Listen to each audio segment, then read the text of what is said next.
Assalamualaikum warahmatullahi wabarakatuh. Perkenalkan, nama saya Farisa Nabila Putri. Saya dari kelas 2 MPI A1. Untuk menyelesaikan tugas mata kuliah filsafat umum, saya akan menjelaskan materi tentang filsafat abad pertengahan, tokoh, serta pemikirannya. Yang pertama, sejarah filsafat abad pertengahan. Sejarah filsafat abad pertengahan dimulai kira-kira pada abad ke-5 sampai awal abad ke-17.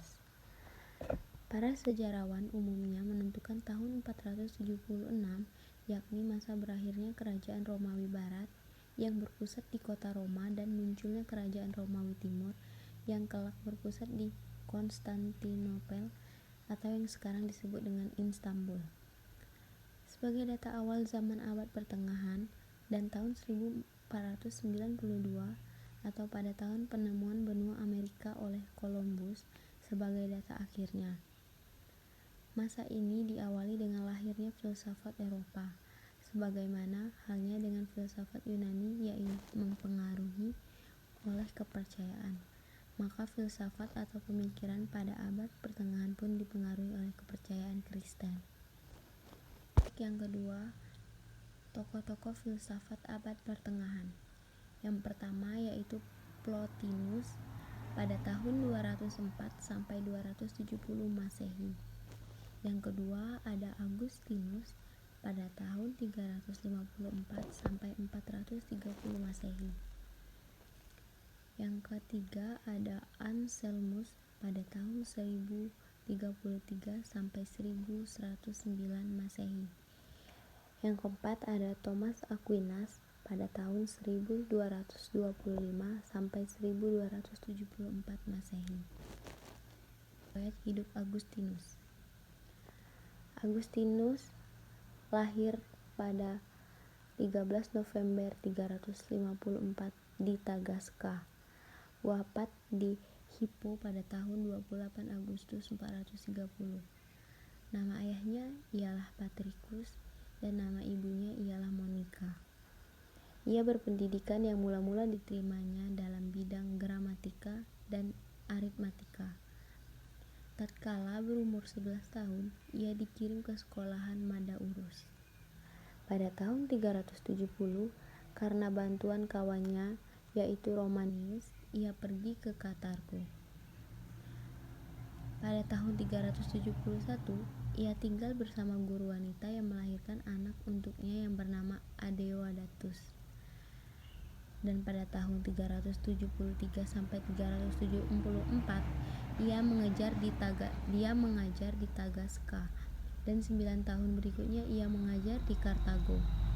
Lalu ia pindah ke Roma dan ia mendirikan sekolah retorika.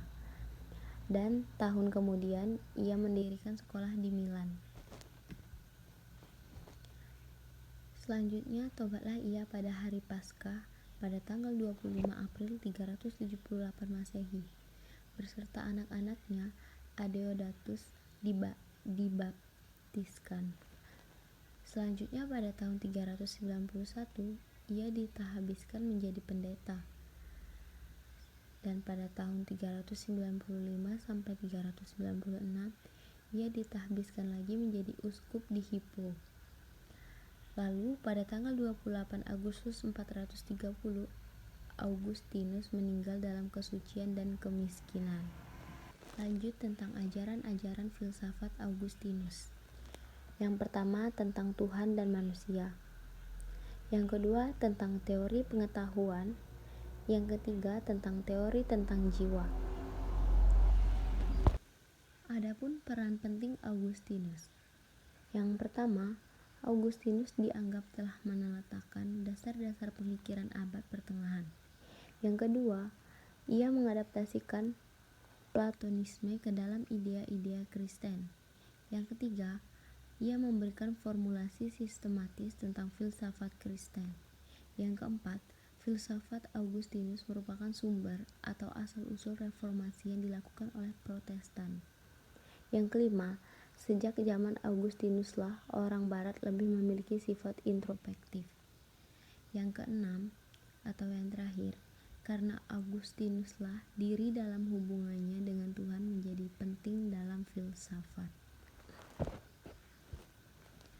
Baiklah, itulah yang dapat saya jelaskan tentang tokoh filsafat umum di daerah barat. Lanjut dengan tokoh filsafat Islam di dunia timur.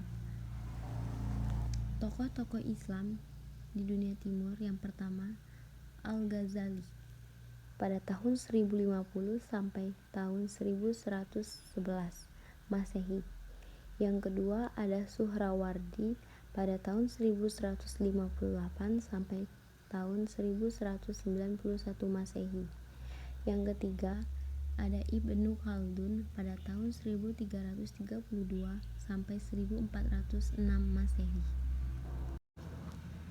Peran tokoh Islam. Yang pertama Al-Ghazali. Al-Ghazali pada tahun 1050 sampai tahun 1111 Masehi atau disebut Tahafutut al-Falasifah.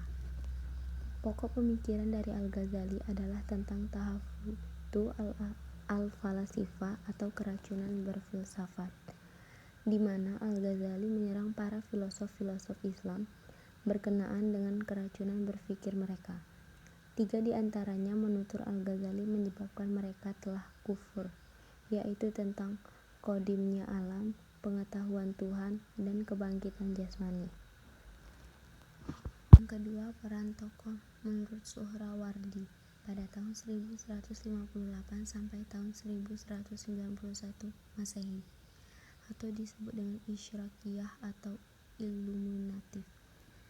Pokok pemikiran Suhrawardi adalah tentang teori emanasi. Ia berpendapat bahwa sumber dari segala sesuatu adalah Nur an-Nur atau Al-Haq, yaitu Tuhan itu sendiri, yang kemudian memancar menjadi Nur al-Awwal, kemudian memancar lagi menjadi Nur kedua, dan seterusnya, hingga yang paling bawah Nur yang semakin tipis, memancar menjadi alam. Karena semakin gelap suatu benda, maka ia semakin padat. Pendapatnya yang kedua adalah bahwa sumber dari ilmu dan atau kebenaran adalah Allah. Alam dan wahyu bisa dijadikan sebagai perantara ilmu oleh manusia untuk mengetahui keberadaan Allah. Peran yang ketiga yaitu Ibnu Khaldun pada tahun 1332 Masehi sampai 1406 Masehi. Khaldun membuat karya tentang pola sejarah dalam bukunya yang terkenal yaitu Muqaddimah yang dilengkapi dengan kitab Al-Iqbal yang berisi hasil penelitian mengenai sejarah bangsa Berber di Afrika Utara. Dalam Muqaddimah itulah Ibnu Khaldun membahas tentang filsafat sejarah dan soal-soal prinsip yang mengenai timbul dan runtuhnya negara dalam pemikiran Ibnu Khaldun tentang filsafat. Tampaknya ingin mengatakan bahwa sejarah memberikan kekuatan intuisi dan inspirasi kepada filsafat, sedangkan filsafat menawarkan kekuatan logika kepada sejarah. Dengan begitu, seorang sejarawan akan mampu memperoleh hasil yang relatif valid dari proses penelitian sejarahnya dengan dasar sejarah filsafatnya adalah 1.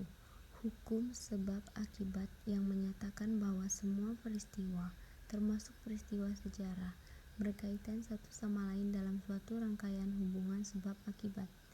Yang kedua, bahwa kebenaran bukti sejarah tidak hanya tergantung kepada kejujuran pembawa cerita saja, akan tetapi juga kepada tabiat zaman.